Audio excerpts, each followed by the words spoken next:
Всем привет! С вами снова Эрик, и это «Наука побеждать».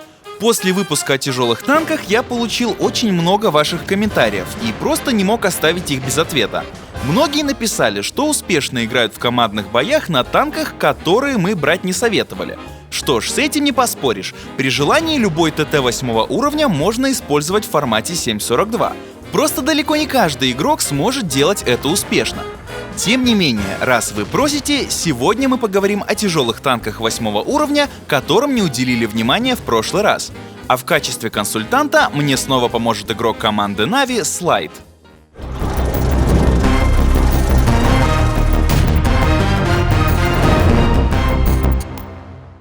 Больше всего ваших комментариев было посвящено советскому премиум-танку ИС-6. С него и начнем. По мнению многих игроков, этот танк не уступает ИС-3. Так ли это? Сейчас и проверим. По динамическим показателям ИС-6 немного, но все-таки хуже. Броня корпуса почти такая же, а вот башня у шестерки хоть и рикошетная, но довольно слабенькая. Теперь сравним орудия танков. Разовый урон у ИС-6 такой же, как у ИС-3, а благодаря большей скорострельности урон в минуту даже выше. Скорость сведения обоих танков одинаковая — 3,4 секунды. Но если посмотреть на другие характеристики орудия ИС-6, то радоваться особо нечему. У танка очень большой разброс. Пробиваемость бронебойными снарядами 175 мм, а подкалиберными 217. Эти показатели одни из худших среди всех танков 8 уровня. Фактически у ИС-6 орудие от танка 7 уровня, только скорострельность повыше будет. Но что мы все о цифрах? Давайте рассмотрим конкретные примеры. Во-первых, из-за слабой брони башни на ИС-6 особо не потанкуешь, во всяком случае против опытных игроков. Это очень показательно в клинче. Тройка без труда пробивает шестерку прямо в маску орудия, а вот на премиум танке придется попыхтеть, чтобы пробить ИС-3. Тут вариант лишь один — стрелять вверх башни. В перестрелке с дальней дистанции все усугубляется еще и огромным разбросом. Сами видите, выцелить слабое место противника нелегко. Некоторые танкисты пишут, что танкуют на ИС-6 ромбом лучше любого ИС-3.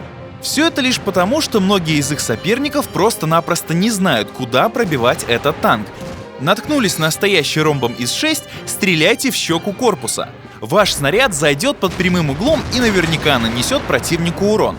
Если же соперник стоит ровно лбом, цельтесь в НЛД или лючок мехвода. В общем, я не говорю, что ИС-6 очень плох и его не стоит брать в командные бои.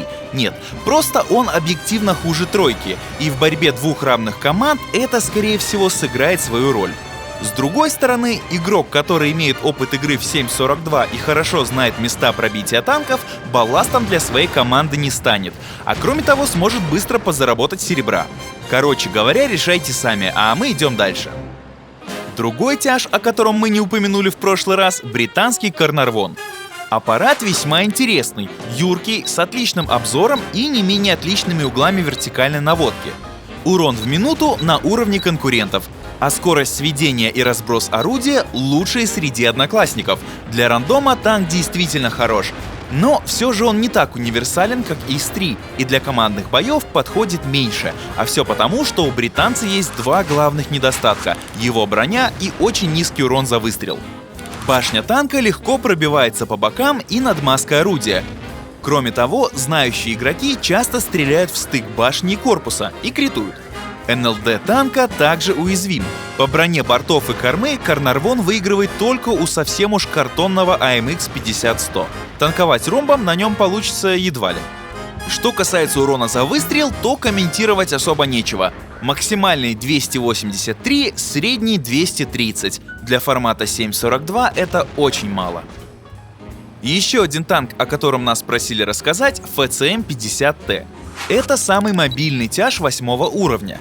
Даже AMX 50-100 уступает ему в подвижности. Кроме того, у танка неплохая точность, быстрое сведение и хорошие углы вертикальной наводки.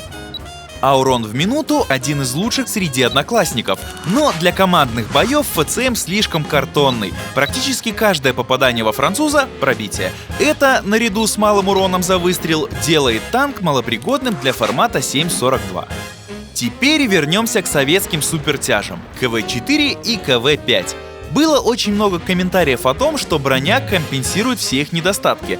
На самом деле она не способна скрыть самую слабую сторону танков — мобильность. Что ж, покажу вам два простых примера. Утес. У соперников есть КВ-4. Мы отправляем своих тяжей по стандартному пути, а 1390 пускаем в наглую на балкон противников. Наш ЛТ уже на позиции, а КВ-4 еще только забирается наверх. Француз безнаказанно разряжает свой барабан, а это около 1000 урона уже в самом начале боя. Остальное дело техники. Второй пример. У противников КВ-5. Пусть даже 2 КВ-5, неважно. 90-ик дает нам свет, мы знаем, где находятся вражеские танки, и договариваемся изначально не стрелять по КВ. Работаем только по другим целям, ведь шанс пробить их гораздо выше. Рашим, фокусим 3 танка и убегаем за холм на перезарядку. После этого добиваем оставшихся.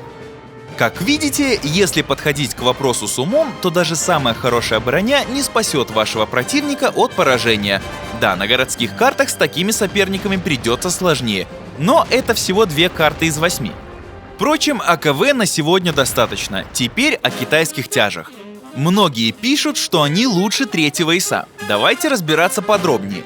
У 112-го хорошая броня башни и высокая максимальная скорость, а вот динамика разгона не из лучших. Но главный недостаток танка — его ствол. Урон за выстрел, точность, скорость сведения и пробитие бронебойными такие же, как и у ИС-6. Казалось бы, пробитие голдовыми снарядами лучше, а скорострельность хуже, чем у советского танка. На деле же у 112-го кумулятивные снаряды, а как вы знаете, они имеют проблемы с нанесением урона через гусеницы и не обладают нормализацией. Кроме того, баки у этого китайца расположены спереди, поэтому очень часто танк поджигается пробитием в лоб. Что касается 110-ки, то машина довольно сбалансирована и во многом похожа на ИС-3, разве что разгоняется медленнее. Но зато китаец довольно редкий фрукт.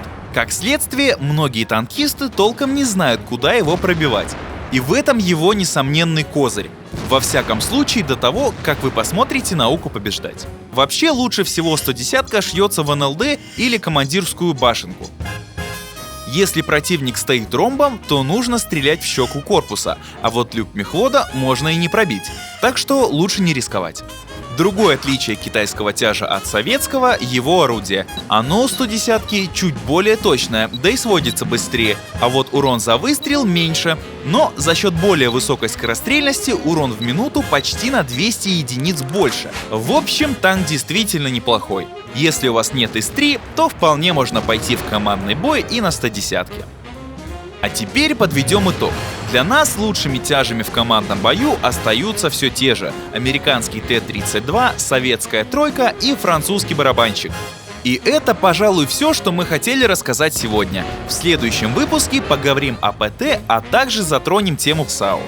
Ставьте лайки, оставляйте комментарии, подписывайтесь на наш канал, а также на группу слайдов ВКонтакте. Ссылки в описании. Всем пока!